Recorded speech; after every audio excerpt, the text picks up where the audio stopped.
இப்போலாம் reels open பண்ணாலே நிறைய டிஃப்ரெண்ட்டான ரெசிபீஸாக இருக்குது. ஆனால் இந்த அத்தன்டிக்கான பருப்பு உருண்டை குழம்புலாம் இப்போ ரொம்ப பார்க்க முடியல. எனக்கு இந்த குழம்பு ரொம்ப பிடிக்கும். வாங்க நம்ம செய்யலாம். Welcome to comments to kitchen episode 1.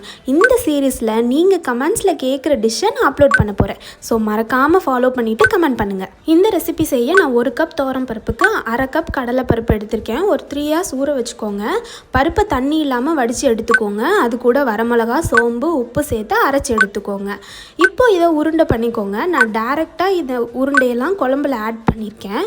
But உங்களுக்கு ஆட் பண்ணால் உடஞ்சிரும்னு நினச்சிங்கன்னா கொஞ்சம் ஸ்டீம் பண்ணிவிட்டு அதுக்கப்புறம் ஆட் பண்ணிக்கோங்க. இல்லை என்ன மாதிரி டைரெக்டாக ஆட் பண்ணுறீங்கன்னா குழம்பு கொதிச்சோன்னே சிம்மில் வச்சுட்டு ஆட் பண்ணுங்கள்.